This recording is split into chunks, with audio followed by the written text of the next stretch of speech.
What a wonderful sight to see all of you here. And I aim to be brief. I'm sort of like someone described as the body at a wake, which is my presence is necessary for the event to go forward, but nobody really expects me to say much. So let me just briefly first welcome you here on behalf of Brigham Young University to what is the inaugural lecture, Richard L. Evans Memorial Lecture, an effort in which we invite someone who is a prominent religious figure to come here and help and inspire us to build bridges of interreligious understanding and interfaith goodwill. And what a wonderful opportunity to be here at this inauguration. How fitting it is that this is named the Richard L. Evans Memorial Lecture. Those of us who are members of the Church of Jesus Christ of Latter-day Saints and old enough like me to remember Elder Evans, remember him as a beloved general authority of the church for 33 years, 18 of those as a member of the Quorum of the 12 Apostles. A person of great faith, great intellect, and enormous and deep-seated testimony of the restored gospel of Jesus Christ. But many people throughout the world knew him in a little different capacity, not as a general authority of the church, but as the voice of what became known as music and the spoken word. At the age of 24, if I have the dates correctly, he began what was then a radio broadcast. And over the years as it evolved, he was the one who wrote, produced, and announced the program of what is the spoken word, and wrote many sermons, if you will, and gave many sermons that were heard throughout the United States, mainly by people who were not members of the Church of Jesus Christ of Latter-day Saints. This was so much so that upon his death in 1971, the members of the 12 Apostles his fellow quorum members issued a statement in which they talked about his life and said of him, "Numerous people the world over happily boasted that Richard L. Evans is my church." And that was not for church members who said that. President Harold B. Lee, who was first counselor in the first presidency at the time, said this: "Richard L. Evans did not belong to the church, he belonged to the world, and they claimed him as such." He is one who built bridges to those of other faith and reached out to them in enormous ways. So it is very fitting that we honor him this evening. It's also very fitting that we have Dr. Richard Mouw as our initial lecturer here from the Fuller Theological Seminary, who has reached out to Latter-day Saints, to Catholics, to others in remarkable ways, and not always with full support from every member of his own congregation, I'm sure. But to open up a dialogue, finding common ground, without compromising principles, and in fact doing it in a way that allowed those on both sides of the faith issue to strengthen their particular faith. That is a remarkable endeavor that he has succeeded in so well, and we'll see that evidence so well tonight. In his most recent book called Restless Faith, he talks about an experience he had as a 13-year-old, driving across the country with his family from coast to coast, I think almost literally, and stopping in Salt Lake City, visiting Temple Square and picking up a pamphlet of the story of Joseph Smith. And what an impact it had on him, not that he was convinced to follow the religious direction of Joseph Smith, but in his words, he captured so well, captured nicely at this point in my own confused state, what a 13-year-old would be doing dealing with these kinds of problems. And said, reading Smith in the back of our family car identified for me the question that eventually led me into philosophical studies. How do we decide between conflicting perspectives on important topics? Now that's a different way in which I start thinking about, well, maybe I ought to think differently about Joseph Smith. Not that it changes my view, which is we wouldn't share about whether he's a prophet or not, but about the experience that he had as a 13, 14-year-old boy and what it tells us about Joseph Smith, prophet or not, and prophet for me and not for others. And an excellent example of what interfaith dialogue can do to strengthen the faith of both. It's not merely tolerating one another. It really is finding common ground in a way that, without compromising principles, helps each of us in our own particular faith. So I want to thank the Evans family and other generous donors who have made this possible. I want to thank Dr. Mouw, and I want to thank each of you for being here. My hope for this lecture series is summed up in what was the signature sign-off of every broadcast of music and the spoken word that I ever heard and continues to this day. May peace be with you always, today and always. And that's what we're hoping to achieve with this. And so I just conclude thanking you again and saying, may peace be with you today and always. Thank you very much.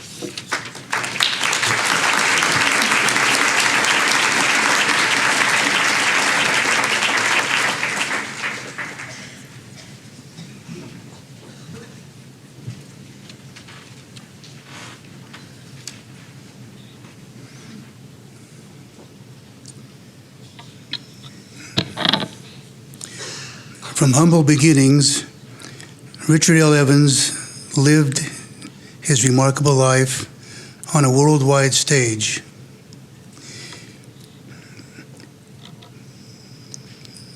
He was born in 1906 in Salt Lake City, the youngest of 9 children.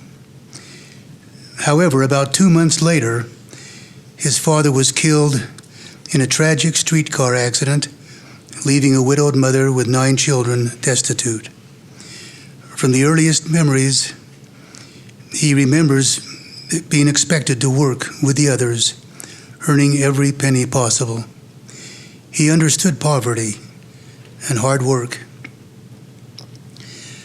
When he was 11, while playing in his neighborhood, he was struck in the eye by a BB from a BB gun. It shattered his eye, and that same day, with minimal medical help, his eye was removed. He understood pain and handicaps, but he also learned much about prayer and overcoming limitations with God's help. When he was 15 years old, this poor one-eyed boy was told in the patriarchal blessing that he had a bright career ahead of him, that he would stand in holy places and mingle with many of the world's best men and women. He began then to understand that he and each of God's children has a spark of divinity with limitless potential. He wanted to serve a mission for the church, but knew it would be a financial burden to his family. So he got a job selling heavy-duty clothing to the lumber camps in the Pacific Northwest. This was to be on a commission basis only. With another salesman as a companion, they bought a Model T Ford and drove to Oregon. But after about a week, they were completely discouraged, having sold nothing and having suffered the taunts and ridicules of the rough, crude camps. They headed home, calling their families from Boise. Richard was told that he should not return as a failure. The other salesman came back to Utah, but Richard turned around and with grit and determination to put up with any hardship and humiliation, he would go. By the end of the summer, he had saved $400 after all expenses, which was a huge amount for those days. And he learned to understand discipline and tenacity. And also he understood that beneath even rough exteriors, there is always a heart to be found.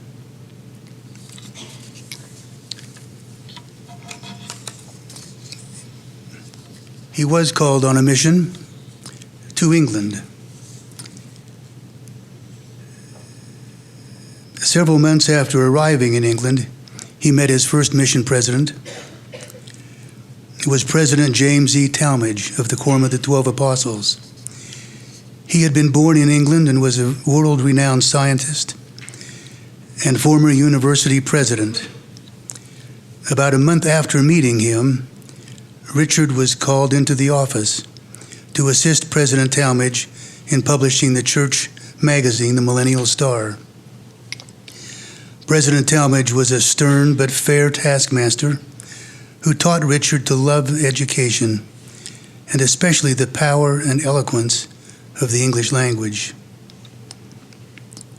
After a year, President Talmage was replaced by President John A. Widtsoe, also an apostle, also a world-renowned scientist, and also a former university president. He had been born in Norway.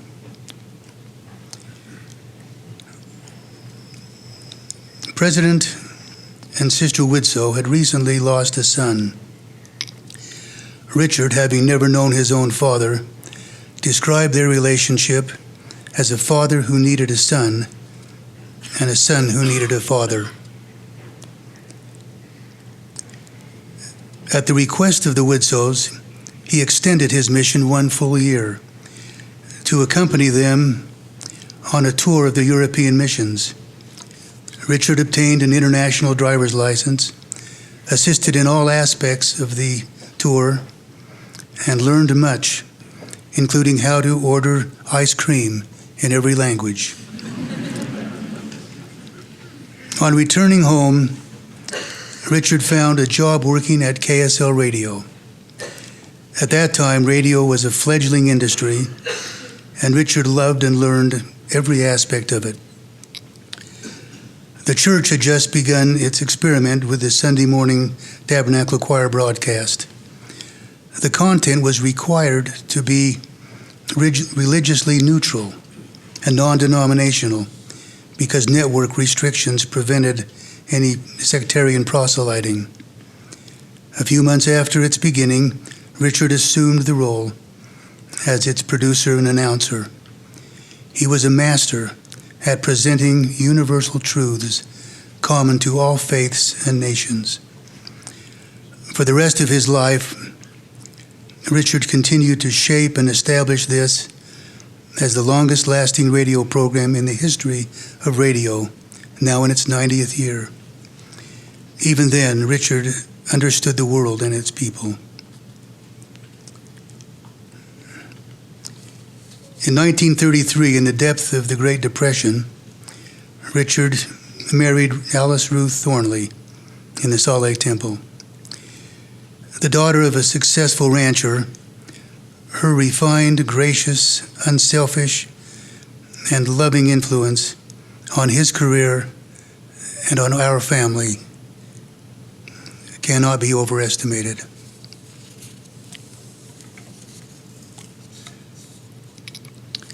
In 1936, at 30 years of age, he was invited by the church to assume the editorship of the church magazine, The Improvement Era.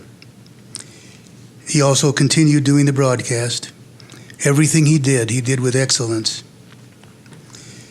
In 1938, at the age of 32, he was called as a general authority to fill a vacancy in the First Council of the 70. He was the youngest general authority called in 30 years. Also in 1938, he joined the Salt Lake Rotary Club, and in 1949, he was elected president of the Salt Lake Rotary Club. In 1953, President McKay called Richard into to be a member of the Quorum of the 12 Apostles. With the approval of President McKay, a year later, he was made a Rotary District Governor over several states in the West. Richard never sought or applied for any position he received. But President McKay told him to accept leadership opportunities if offered, and they were offered. In 1966, he became president of Rotary International. At that time, Rotary had 12,450 clubs in 130 countries, with a membership of 590,000 Rotarians, all leaders in their communities. That year, he and Alice visited 90 countries, 6 Canadian provinces, and 25 states.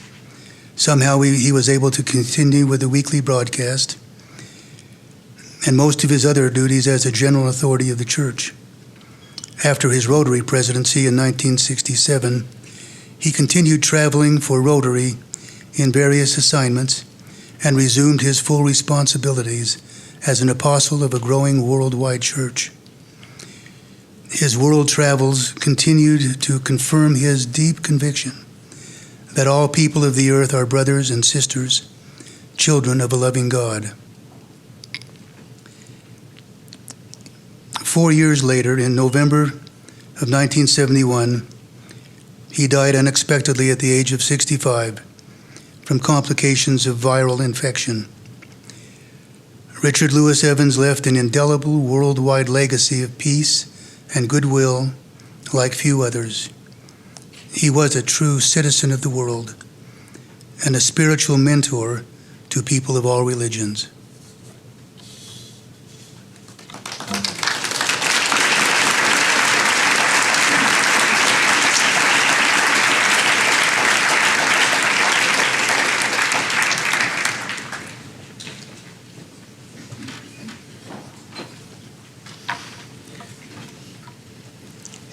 I met Richard Mouw in May of 2000 as we held our first Latter-day Saint evangelical dialogue here at Brigham Young University.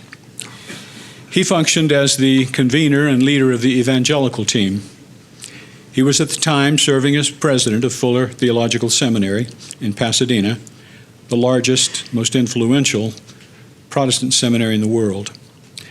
In that first meeting, none of us were quite sure what this would entail. Would it be a debate, a confrontation, a defense of the faith? What did we hope to accomplish? From the beginning, Rich insisted that our aim should be to gain a deeper understanding and appreciation for the other faith. He emphasized, for example, that our task was not one of arguing toward a correct conclusion or determining who was right or who was wrong. Instead, he hoped that we would free ourselves of misunderstanding and false stereotypes, and thereby be in a position to speak honestly and accurately of one another as we conversed with our own people. Richard also insisted that evangelicals in the dialogue not press the Latter-day Saints to prove the historicity of the Book of Mormon or the existence of golden plates, any more than he and his fellow evangelicals would insist that Roman Catholics prove the Immaculate Conception of Mary, or prove that the angel Gabriel had indeed dictated the Quran to Muhammad. These were significant events and holy books of the respective faiths, and they would be acknowledged as such. Richard has always noted that there are important theological differences between traditional Trinitarian Christians and that of certain Latter-day Saint teachings. But he is also eager to search out and celebrate matters of doctrine and practice that we might have in common. One thing we've certainly agreed on and experienced again and again is the reality and truthfulness of what the Savior meant when he stated that where two or three are gathered together in my name, there am I in the midst of them. Each time, it seemed, we felt a kind of superintending presence throughout the entire 20 years of the dialogue. I know the Christian religious landscape well enough to point out that Dr. Mouw is one of the most respected and admired Christian leaders and thinkers in the country. A brilliant philosopher, a compelling preacher, a beloved mentor to many outstanding scholars and church leaders today. He is deeply committed to his faith and has truly surrendered his life to the Lord Jesus Christ. He and his beloved Phyllis have traveled the world over many times in an effort to promote and extend the Christian reach to all lands and nations. It is an honor to know and work closely with Richard Mouw. I consider him to be one of my dearest colleagues and a loyal friend to the Latter-day Saints and its leaders. For me, he is the Christian's Christian, a proponent and an embodiment of a kinder, gentler brand of Christianity, a perspective desperately needed in a world where more than 80 million persons in America have parted ways with organized religion. I pay tribute to him and thank God that I've had the opportunity to associate with a man of such Christian character. Our friendship has blessed my life. I'm pleased to introduce to you our guest, Dr. Richard J. Mouw.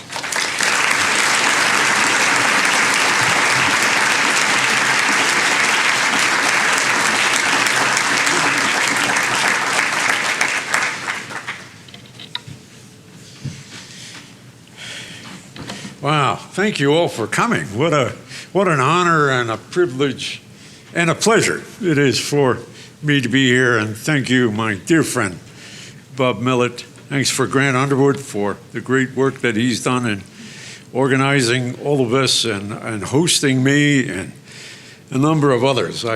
Some of my dearest friends and my dearest brothers and sisters in Christ are here this evening, and I'm just grateful for this wonderful opportunity to talk to you about convicted civility.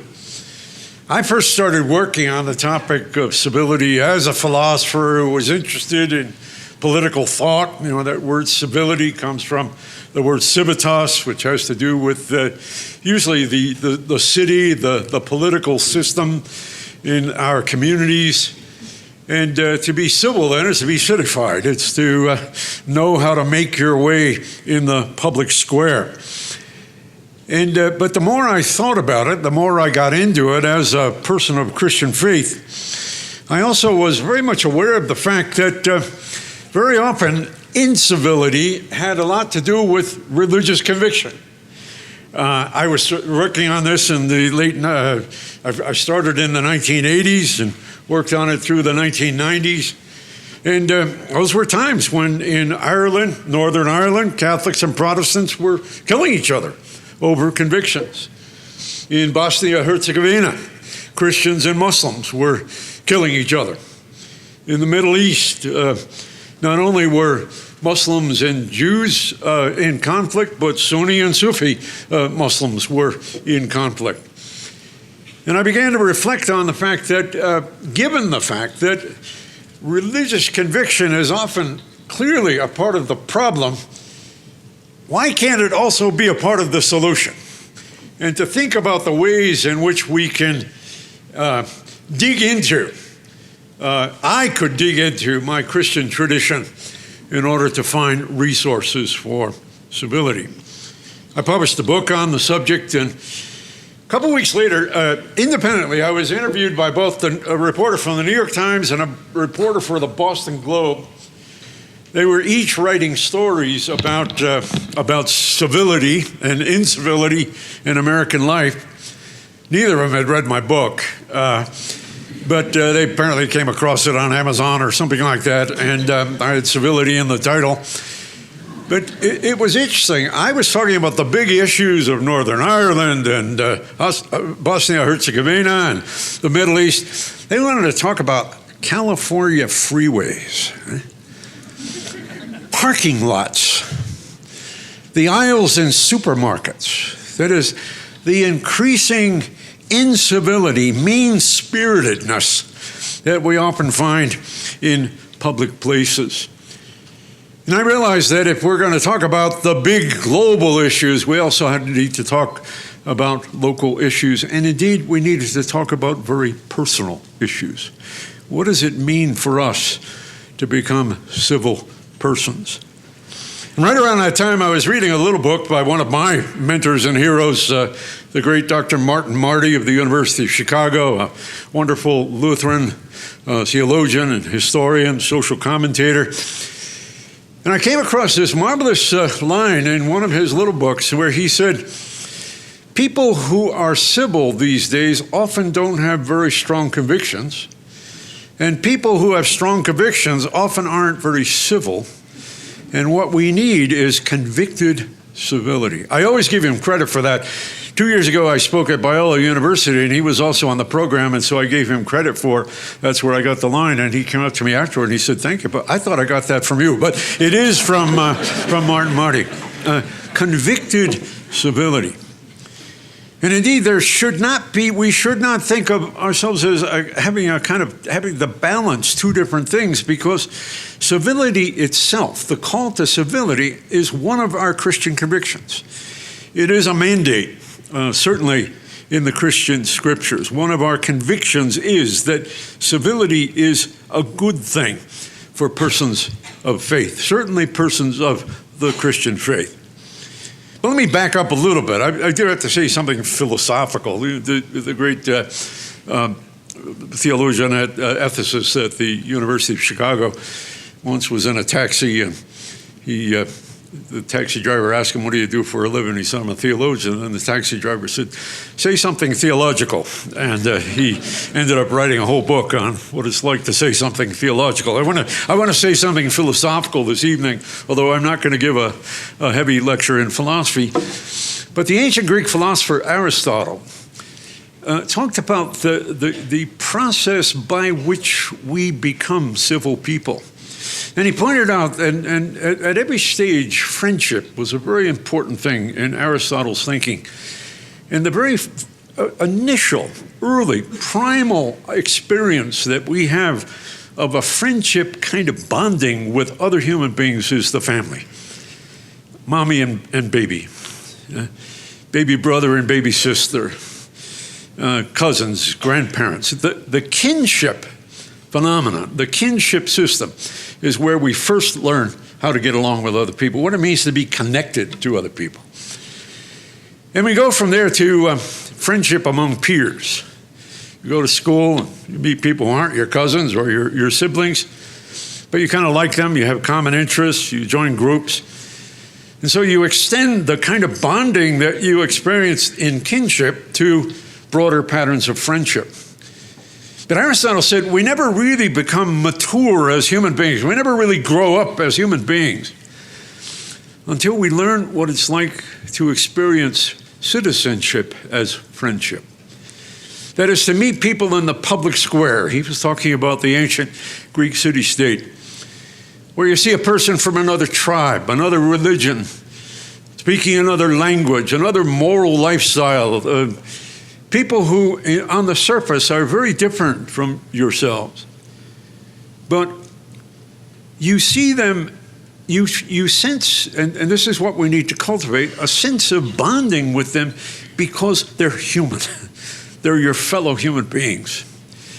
And certainly in theological terms, for Christians, it means that the stranger that we meet in the public square, we need to see beyond the surface differences to the fact, to the underlying fact that they are created in the very image of the God who created each of us, a shared human bonding.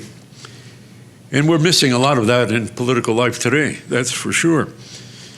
So civility is a kind of public politeness that goes beyond kinship, it goes beyond friendship, or to put it another way, it's an experience, a kind of sense of kinship and friendship with others with whom what we have in common is simply our shared humanity.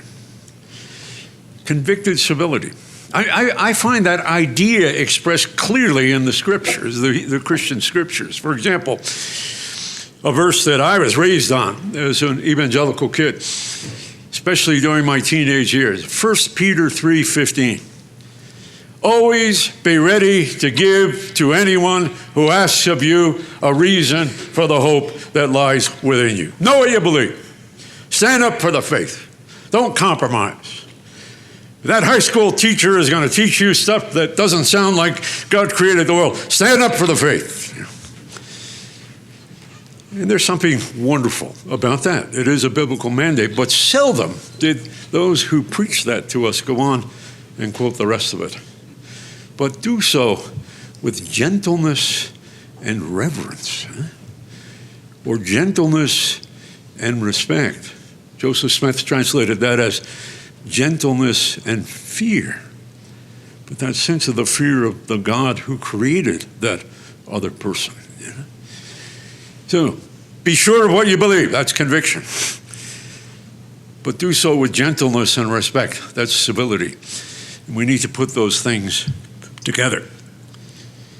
Well, I can quote the Book of Mormon on this too. By the way, Bob Millet thinks this is the only part of the Book of Mormon that I know, but Alma 7, Alma 7:13 through 14 encourages strong convictions about the Son of God who took upon himself the burden of our sinful humanness so that he could, in the words of Alma, blot out our transgressions as the Lamb of God who takes away the sins of the world, which he could accomplish as the one who is mighty to save and to cleanse from all unrighteousness. That's a pretty strong conviction about Jesus. It's a very strong affirmation of a high Christology, a high view of who Jesus is. High as anything you're going to find in any evangelical discussion of the atonement. But then also in verse 23, there's a call for those who nurture those deep and strong convictions to walk blameless before the Lord, which means that we should be, and I'm quoting again, be humble and be submissive and gentle, easy to be entreated, full of patience and long-suffering, being temperate in all things. That's a good LDS description of what it means to manifest convicted civility in our lives. Well, there are different aspects of all of this for me. I'll say a little more about parking lots later.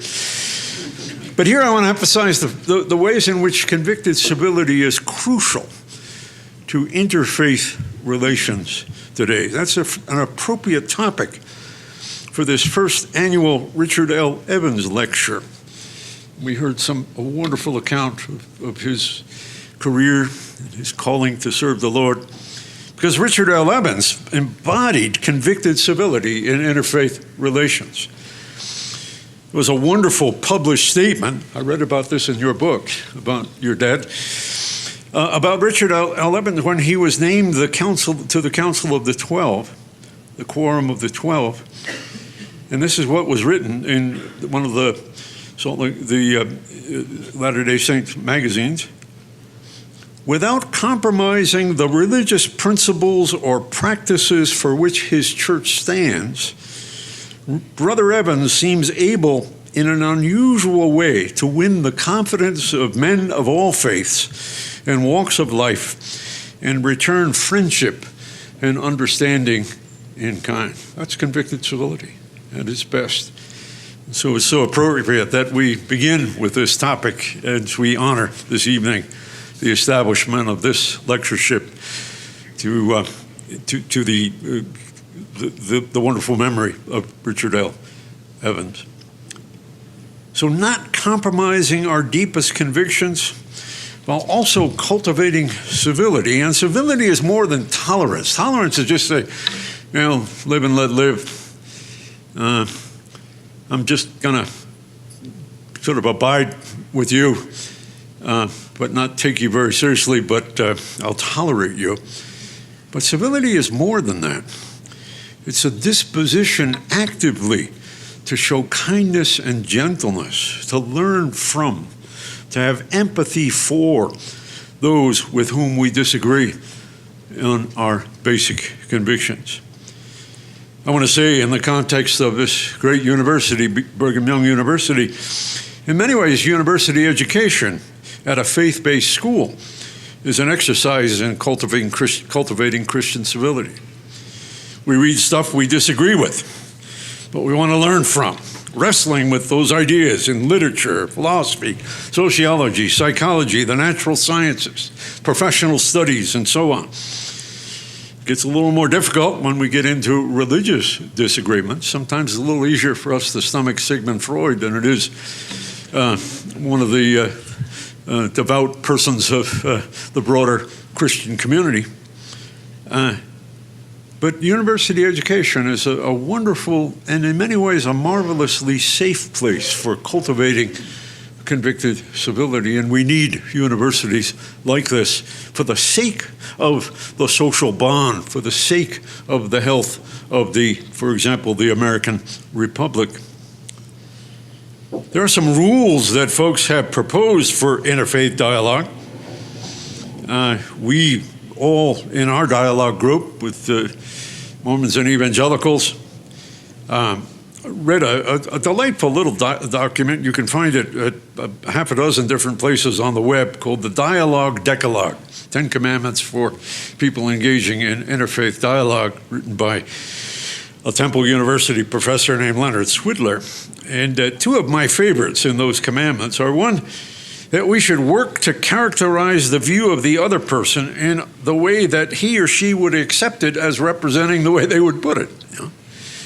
I mean, so often in interfaith debates, and there's often not very good dialogue, but in debates we start off saying, yeah, but you folks believe, or how could you possibly say, where what we really ought to be doing is to say, help me understand that better. Is this the way you would put it? You know? Trying to arrive at that point where the other person says, yeah, you got it right.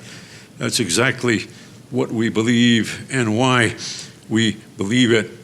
To characterize the view of the other person in a way that he or she would accept it as representing that person's point of view. Very important mandate. And another one is don't put your best case against their worst case. I helped to, 5 years in a row, I co-chaired with a Catholic bishop the official Reformed Protestant Roman Catholic dialogue. And we agreed on this at the outset. If they're going to quote something wonderful in some document from the Vatican, they shouldn't compare that to snake handlers in Mississippi. And if we're going to quote something wonderful from Martin Luther or from John Calvin, we don't compare that to popular village Catholicism in some country in the two-thirds world or someplace in Iowa. No. You always put your best case against their best case.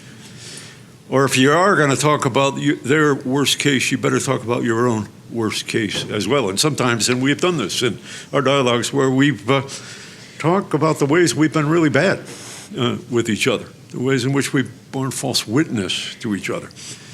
And this is also a very important part of the dialogue. But there are many other requirements or guidelines that have to do with spiritual preparation for the cultivation of convicted civility. And they have to do with things like this, learning how to trust the other person. This has been an important part of the dialogue that we've had together, was getting beyond that first meeting and just trusting each other, that what we said wasn't going to be used against us, or we were going to go out and say, you know what those Mormons said, or you know what those evangelicals said. Trust, humility, a genuine desire to learn from each other. Because once again, the goal of interfaith dialogue, if it's genuine dialogue, is not to convert the other part. I'd love to convert. I mean, give an altar call tonight, Billy Graham type thing, you know.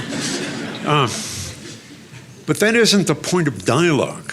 The point of dialogue is to learn from each other and better to understand. And the mandate for that is that we are not to bear false witness against our neighbors, that we have to be seekers after the truth. We need to be tellers of the truth.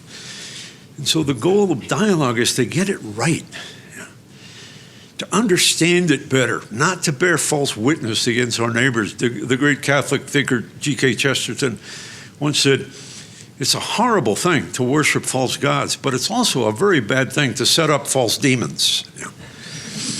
And the mutual demonization of people of different faiths has been a terrible thing in human relationships. Dialogue is getting rid of the demonization, having a genuine desire to learn.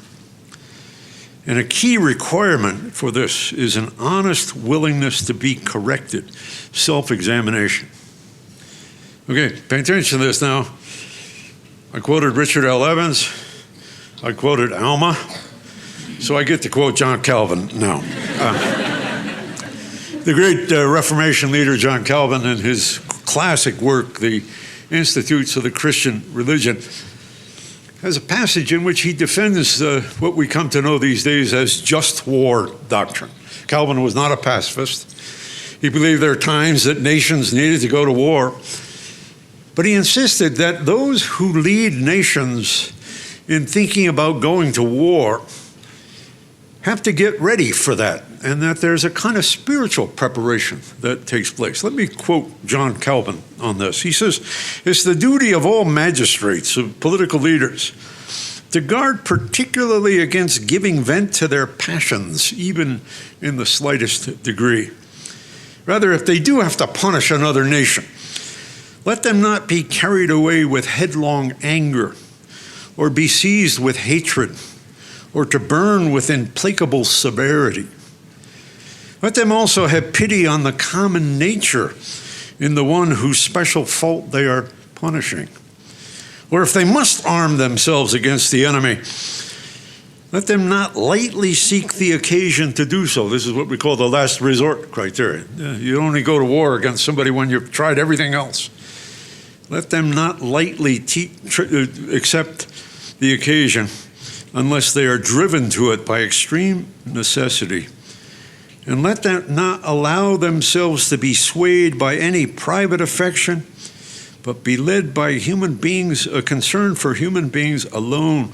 Otherwise, they very wickedly abuse their power, which has been given them to God, not for their own advantage, but for the benefit and service of others. Now, he's talking about physical warfare there, but it also has to do with what we might think of as spiritual warfare in this regard.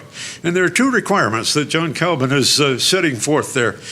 One is, before you attack another person, check yourself out and make sure you're not be guided by a desire to just win an argument or to put the other person down or to express hatred or implacable severity or to harm the other person. Check out your own motives. You know, my favorite psalm in this regard is 139. It's one of my favorite psalms as such. It's a great airplane psalm, by the way. I thought of it the other morning when I getting on the plane to come here, you know. Oh Lord, how can I ever escape your presence? If I take the wings of the morning and fly to the uttermost parts of the sea, thou art there. If I ascend above or descend beneath, there also you are present. Yeah? That's good. You think of it next time you fly in the morning. It's a good airplane. Yeah. Then the psalmist goes on and says, you know, God is everywhere. God knows everything. He knows me better than I know myself. In fact, he knew me when I was still in my mother's womb, when he knit my parts together. God knows us so well. But then there comes a point where I think that the psalmist gets kind of arrogant. And this is what he says, Lord, I hate your enemies with a perfect hatred. Yeah? You can count on me, God. We're on the same side. I'm your person. I hate your enemies with a perfect hatred. And then it's as if he stops and he says, uh-oh, wait a minute. And the very next thing he says is, Lord, search me and know my thoughts. Test me and see if there's any wicked way in me and lead me in the way everlasting. Isn't that wonderful? Yeah. Oh, I hate your enemies, Lord, but check me out, Lord, see if there's any wicked way in me, because you know me better than I know myself. That sense of self-examination.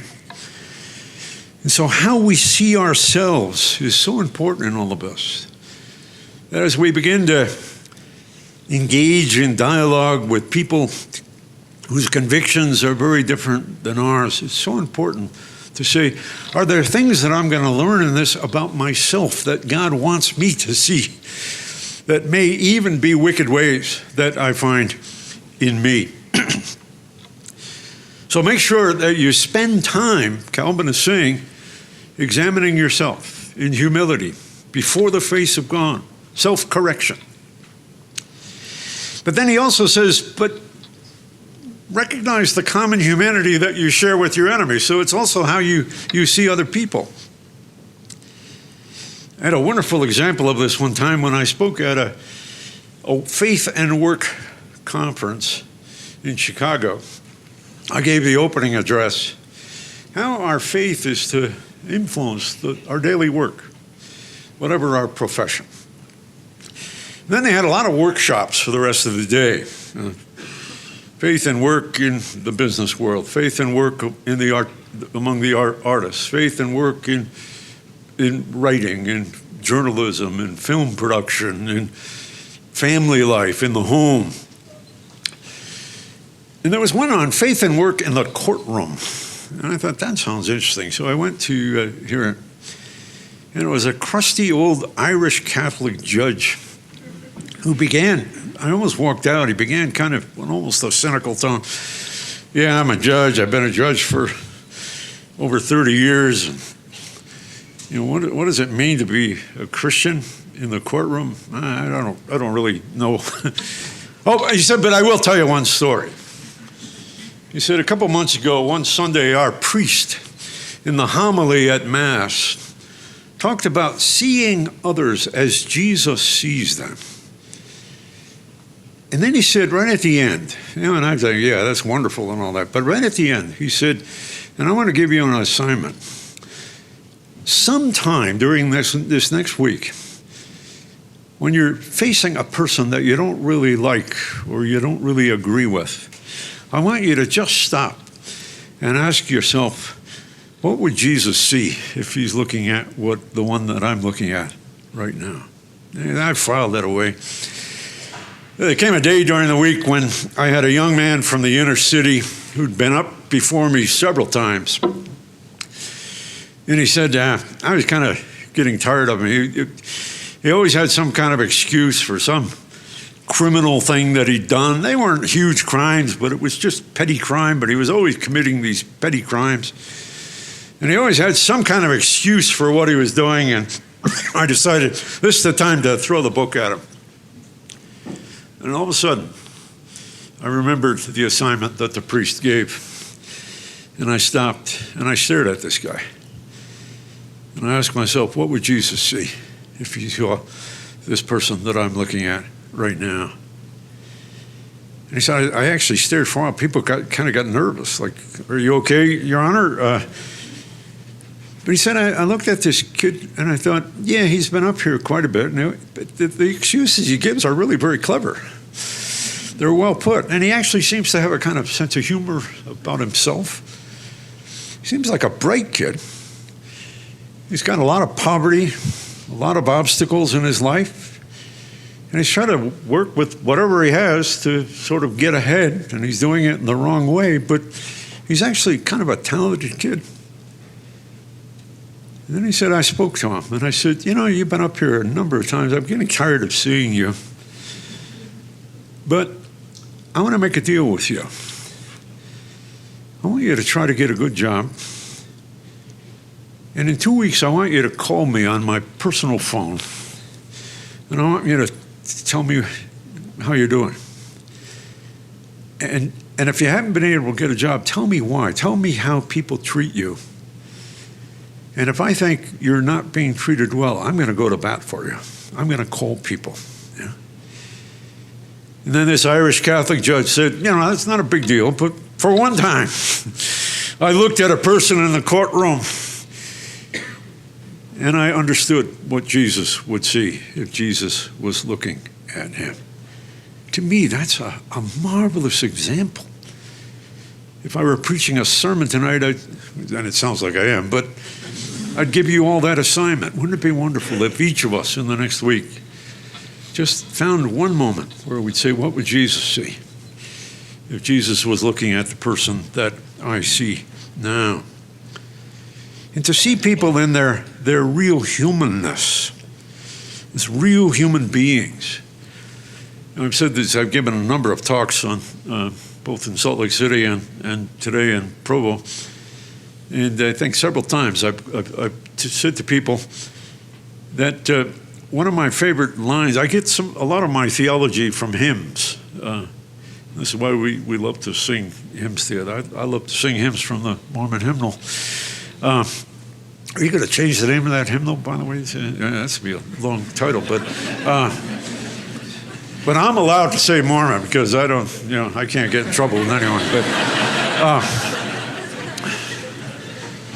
great line from A Christmas Carol.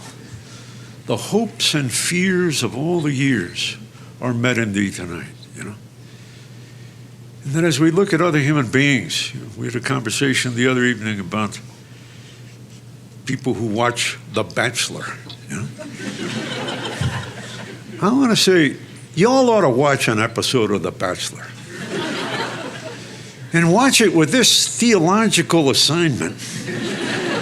What are the hopes and fears that are on display in that episode? What are people hoping for? What are they afraid of? And you know what you're going to come up with? Things like they're afraid of rejection. They're afraid of being dehumanized. They're hoping for intimacy. They're hoping for respect. They're hoping to be seen as genuine human beings. And we people of faith need to engage in that kind of thing, the hopes and fears, and to see other people of different religious perspectives. I was on a program with a wonderful Muslim scholar, a woman, excellent scholar. We'd been invited at a church to speak at a church where people really gave her a rough time. They challenged her idea, which I thought was wonderfully stated, of her idea of what jihad means. And they accused her of really holding to an idea that had to be understood in terms of radical Islamists. And she did a great job of explaining herself, not always with good reception. But on the way to the airport together in a car, we were being driven to the airport, and I asked her a bit about her life. And you know what kept her awake at night? Not radical Islam. What kept her awake at night were fears about her Muslim children going to school and being bullied in the schoolyard by Christian kids. Yeah. And I got to see her as Jesus saw her right then. A mother worried about the safety of her children, worried about how her children were growing up, how her children were seen by her peers. And then I remembered something that happened right after 9/11 when there was a group of nuns, Catholic nuns in Southern California, who decided that they would, over the next month, every day go to the local public school and walk Muslim kids home from school because of the vulnerability that they experienced in the immediate post-9/11 time. Yeah. What a wonderful example of seeing those kids in terms of those hopes and fears, in the ways in which Jesus sees them.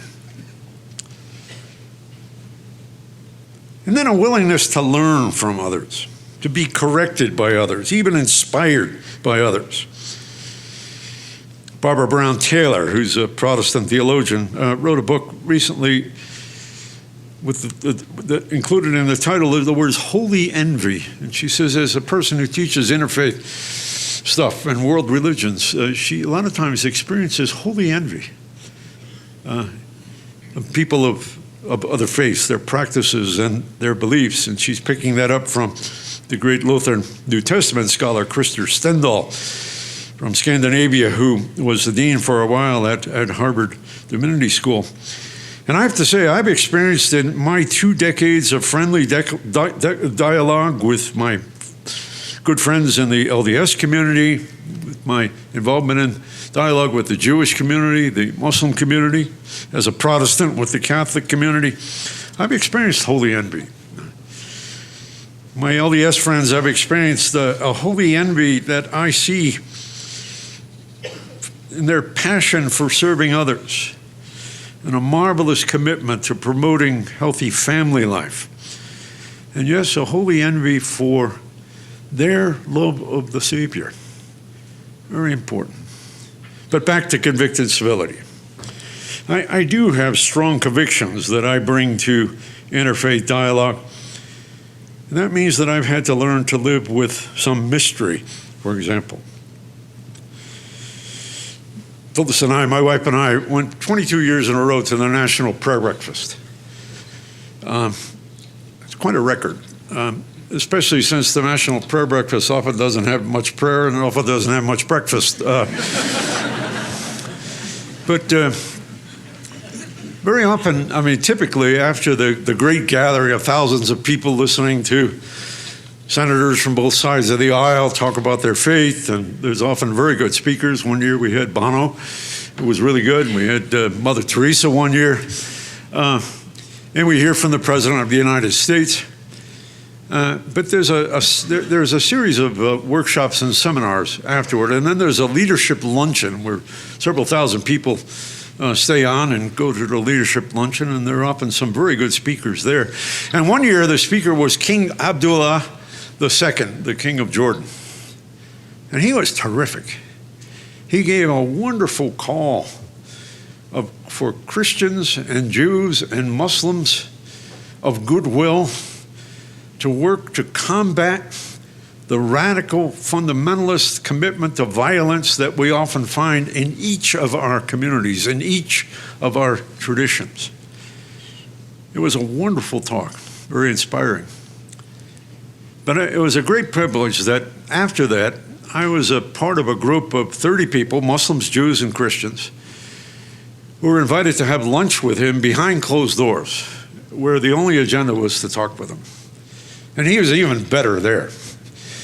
He said terrific things. A very articulate representative of a very creative Muslim perspective on world affairs and on all kinds of things, building housing for refugees and various things. I was very impressed with him. And I talked about sitting at lunch with King Abdullah a while later when I was asked to speak at the great conference center in New York State, Chautauqua. I've been there a couple times as a speaker. But this particular event was an event for a large audience, spread throughout the week. It sounds like a bad joke, but a rabbi, an imam, a priest, and an evangelical theologian were invited to this conference at Chautauqua. And we each had a day, starting on Tuesday, to talk about the role of our religious faith communities in the American experiment, in North American life. And each of them was terrific. I learned a lot. And I got cleanup. I was the last one, so I got to give the last word on this. And I talked about Christianity in general and evangelical Christianity in particular, and some of the kind of stupid things that we've done and said in American life, some of the cruel things that we've done and said in American life, but also some of the strengths, some of the gifts that I think we can bring to American life. And I think I made a pretty good case. My audience was largely Jewish, liberal mainline Protestant, and Muslim. There weren't many evangelicals there. But I did make my case, and I felt that it was very well received. But then in the end, I talked about how I understand my convictions in the diversity and the pluralism in American life as an evangelical Christian. And I said, I got to tell you two things about myself. One is that I live with a lot of mystery. I don't have everything worked out, and I probably am not going to have it all worked out. There will come a day when we shall see him, where we'll stop seeing through a glass darkly, we'll see face to face, and we'll understand things better. But until then, I live with a lot of mystery. And I told about being in the room with King Abdullah II, this great Muslim leader, and the wonderful conversation that we had. And then his bodyguards came in to take him away. And they just came up to him and said, you know, obviously in his language, that it's time to go. And there was an older rabbi from New York City who said, Your Majesty, 4 more minutes, just 4 more minutes. I've got to say something here. Tell them to let you alone and let you be here 4 more minutes. And so the king said, go. And they stepped aside. And then this rabbi said, Your Majesty, I just want to tell you how much I love you, how much I respect you. We need you. We need you in this world. You're the kind of leader that many of us have hoped for, that we have prayed for. And I want to tell you, I'm going to really pray for you. I'm going to pray for your family. I'm going to pray for your safety. I'm going to pray that God will bless you. And I know it's presumptuous, this rabbi said. But before you go, I want, on behalf of the children of Abraham sitting around this table, to give you a blessing. And he reached out his hands toward the king, and he pronounced the Aaronic benediction, you know. The Lord bless you and keep you.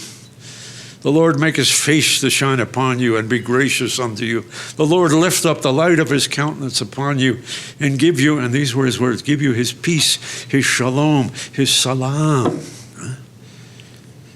And I described that to my audience at Chautauqua. And so I got to tell you something about myself. I live with a lot of mystery about that. I don't know how to explain what I'm going to say now theologically. But I believe with all my heart that the God whom I worship as the God and Father of Jesus Christ looked down on that event where a son of Isaac gave a blessing after all these centuries to a son of Ishmael. And I believe that the God whom I worship as the God and Father of Jesus Christ looked down on that and said, good for you. That's good. You know. Ask me how to explain that in terms of my evangelical theology, and I'll say, I don't really have it all together. I live with the mystery. And that's one thing I have to tell you. I live with a lot of mystery. Here's another thing I've got to tell you about myself. You watch the Super Bowl, and you look at the goalposts, and there's a guy behind the goalpost in the crowd holding up a sign that says John 3:16. That's me. I live with a lot of mystery, but in the final analysis, I also have to hold up the John 3:16 sign. Because I also believe this with all my heart, that God so loved the world, that he gave his only begotten Son, that whosoever believes in him should not perish, but should have everlasting life. And I just live with both of those things, conviction and civility, mystery, humility, self-criticism. That's the kind of stuff I want to cultivate in my life. But I got to tell you about parking lots. About 3 weeks after I had those interviews with those two reporters about incivility in parking lots and highways and supermarket aisles, I was stopping on the way home from work to go to the grocery store, and I went into this very crowded parking lot, and there were very few parking places. And I'm desperately looking around for a place to park, and I noticed backup lights. Somebody was backing out, car backed out, and I went and took that space. And suddenly somebody started honking at me, and I turned around, and there had been a woman in a car waiting for that space, and I had just rushed in and taken it. She'd been waiting. It was really her space to have. And she obviously was very angry. She kept pushing on the horn. She shook her fists at me, used her middle finger, was obviously mouthing things that if I had heard them, I would realize she was very upset with me. And then she put foot on the pedal and just sped away, made some noise getting away. And I felt awful. I got out of the car, and I noticed she drove around, and she found a place quite a ways away, and I rushed over there. She got out of the car, and I went up to her, and I said, ma'am, I'm the guy who took your parking space, and I know it was yours to have. And I didn't see you. Honestly, I did not see you. I feel awful about that. I just want to apologize. I'm really sorry I did that. And she started to cry. And she says, just leave me alone. Get away. If you knew the kind of day that I've had, just go away. Go away. Don't bother me. And I stood there kind of shocked. And she stomped off, and then she stopped.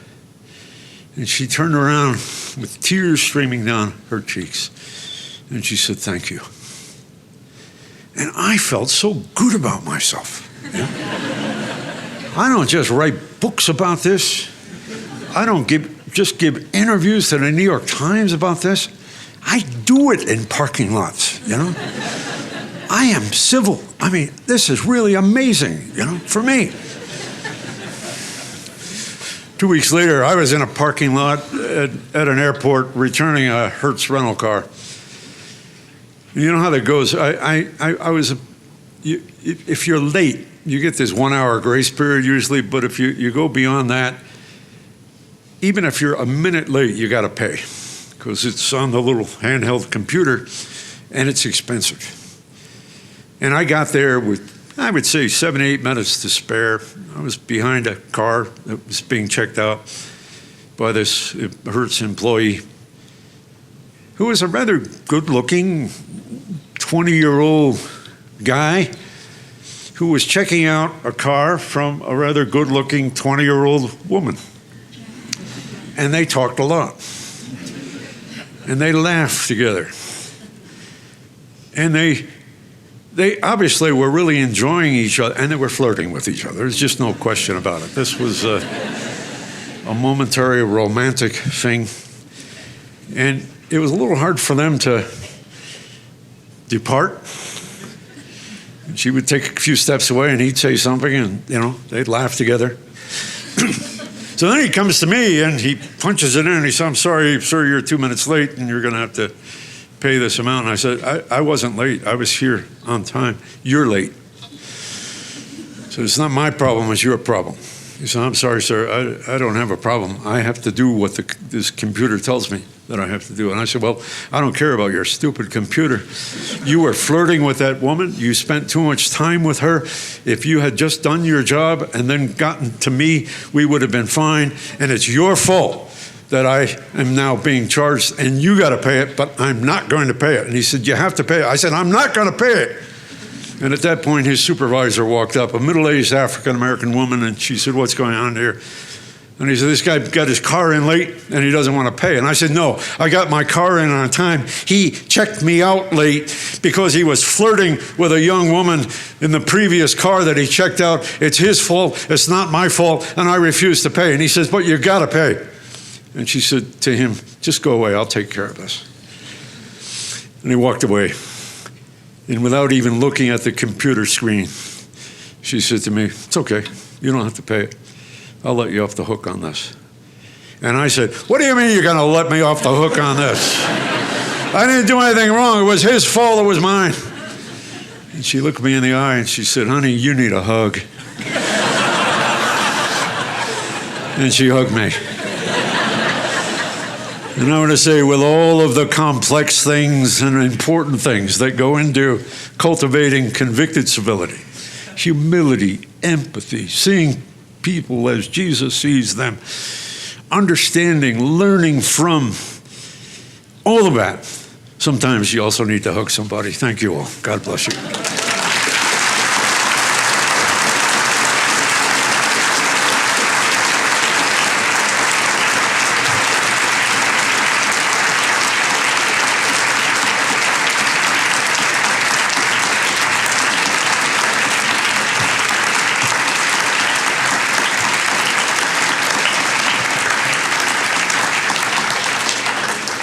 Let me just speak for all of you, if I may, and thank Dr. Mouw for that wonderful, not only example, but sermon. And it could have been an altar call here as well, but we have this for you that we will make sure we present to you. Oh, wonderful. Thank you so much. Thank you so much again for your generosity. Thank you all. Thank you all.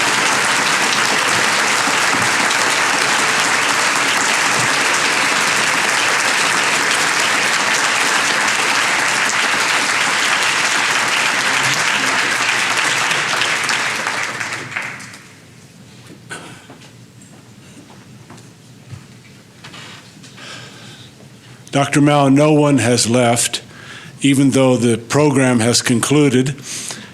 I will just conclude by saying I think that we all feel and understand why some time ago in a group where Dr. Mouw was present, I said what I believe all of you are probably feeling tonight, and I meant it.